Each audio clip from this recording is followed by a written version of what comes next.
Avoid moving to Florida at all costs, and I'm going to break down with you the 14 reasons why moving here might be the worst decision you ever make. If you're thinking about packing your bags and heading south, you need to hear this first. Look, I get it. Florida seems like paradise. The sunshine, the beaches, the palm trees. That's what brought me here. But nobody tells you that behind all that charm, there's a whole lot of challenges that could turn your dream move into a nightmare. So before you make that leap and start regretting it, let's dive into the realities of living in Florida and why it's just not worth it anymore. Let's go. Number one is the heat. And yeah, it gets hot down here. It's hot probably about 10 months out of the year, and you're gonna be running your air conditioning constantly. So you can expect your electric bills to skyrocket, especially during peak summer months. Number two is the cold. Yeah, okay, I know what you're thinking. How's it get cold in Florida? But trust me, when it's 72 degrees out like it is today, you're gonna wanna throw on a coat or some sleeves like I got. People always joke that Florida doesn't have winters, but trust me, when the pools start getting colder to swim in and you see those winter jackets start coming out in the 60 degrees, you're gonna know it's winter. Another thing to keep in mind is northern Florida gets particularly cold in the winter. I'm in the Tampa Bay area, so it stays in about the 60s during January and February, which isn't too bad, but that can still get cold. Now, if you really want the warmth, you're gonna have to move down to the Miami area. That stays pretty warm all year round. Number three is hurricanes, and if you're not prepared, man, they can really wreck your home and your finances. We just had 2 hurricanes come through here within 2 weeks. Hurricane Helene and then Milton. And they did a ton of damage to these houses that are on the water. Even if your home does survive the hurricane, prepping is not cheap. You got to put up shutters, have backup generators, and you're constantly buying supplies to be prepared for the next hurricane. Number 4 is lightning. Did you know that Tampa Bay is the lightning capital of the world? Florida gets 1.2 million lightning strikes a year. That's why the hockey team is called the Tampa Bay Lightning. Storm surges are real common down here, so you're gonna need surge protectors, and with all this lightning,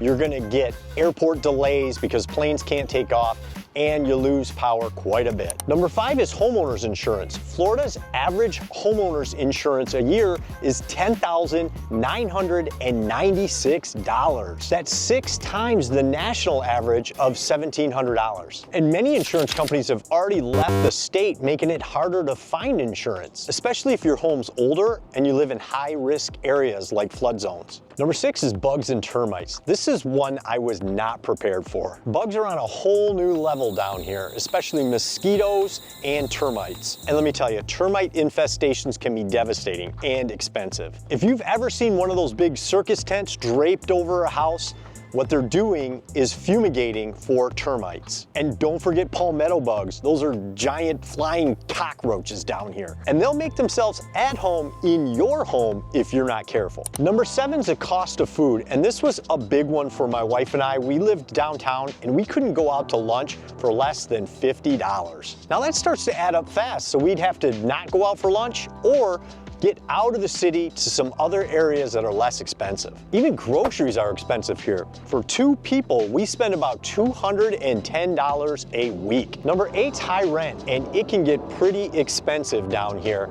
For a 2-bedroom, 2-bath apartment on the 8th floor, we were paying $4,800 a month. Renters also deal with huge deposits and strict application processes in highly desirable areas like downtown. Number 9's housing costs. My $250,000 house in Michigan costs $450,000 down here. That's because you're paying a premium to live in paradise. And there's a ton of competition from out-of-state cash buyers and investors that are driving up prices, leaving locals at a disadvantage. Number 10 are expenses, and these can get out of control. We weren't prepared for these. My water bill in Michigan was $180 every 3 months. Here, it's $180 every single month. And trash and recycling is also expensive, with many areas charging extra for bulk or yard waste pickup. Number 11 is car insurance. Now, Florida's average car insurance is $3,766, which is $749 higher than the national average of $3,017. Florida's no-fault insurance system's partly to blame, leading to higher premiums and rampant fraud claims. Number 12 is homelessness. Now, Florida's not as bad as states like California, but it is starting to become a problem, and you can tell by all the trash that gets left behind. Homeless camps are popping up in areas you wouldn't expect, and those are creating safety and cleanliness concerns for locals. Number 13 is older housing stock. So in my area of St. Pete, there's not a lot of vacant lots to build new homes on. If you want to live in a newer subdivision planned area, you won't find that here, but you are going to pay a premium for those new build homes. Older homes mean higher maintenance costs. Think about outdated plumbing, electrical, and roofs that don't meet the current hurricane codes. And number 14 is the traffic. You can lose your mind here, man, in rush hour. It could be a nightmare. And even on the off-peak times too, sometimes you're like, what the hell is going on? And then you add tourists into the mix and a bunch of drivers that don't know where they're going, and man, you just got chaos. I know I just laid out a pretty brutal list of challenges, and trust me, they're no joke. The heat, the hurricane, the cost of living, it's enough to make anybody think twice. But here's the thing, even with all that, I still can't imagine living anywhere else. Florida just isn't a place to live, it's a lifestyle. So let me flip the script and show you why, despite everything, Florida is still 100% worth it. Number one is this beautiful weather. Check it out. You got sunshine, blue skies every day, and St. Petersburg, Florida is called the Sunshine City because they hold in the Guinness Book of World Records the most consecutive days of sunshine at 768. And these warm tropical climates mean no shoveling snow for me or freezing my butt off ever again. Number two is the scenic beauty. You got brick-lined streets, all these palm trees, and just walking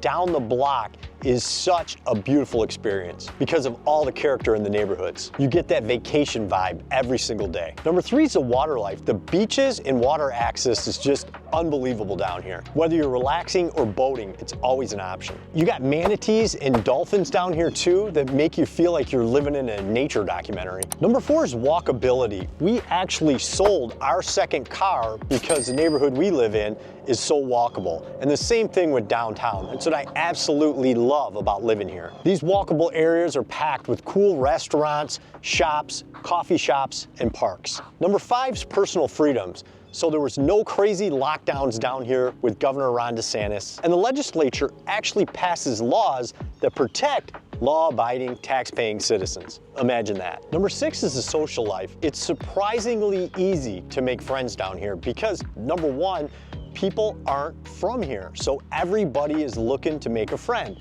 Now back in Michigan, where I came from, everybody pretty much made their friends in high school, and no one in their 40s was looking to make new friends. Down here with so many events, festivals, and outdoor activities, it makes it easy to meet a lot of like-minded people. Number seven is a financial perk. With no state income tax, you actually get to keep more of what you earn, and that's huge compared to other states. Number eight is quality of life. The overall lifestyle here is unbeatable. Wearing shorts almost year-round, sunshine, and a mix of big city life with beach vibes. Living near the water is scientifically proven to reduce stress, and it just makes you feel good. Living in Florida isn't perfect. It comes with its challenges like higher costs and unique weather for sure, but the lifestyles and opportunities it offers are unmatched. The key is knowing what to expect and planning for it. If you embrace the pros and prepare for the cons, you can make Florida not just a place to live, but a place to thrive. If you're thinking about moving to Florida or you're already here, you gotta know how to protect yourself and your investment. In this next video, I'm breaking down the key things every Florida homeowner needs to know to avoid taking a big hit in today's market. Click this video and I'll see you there.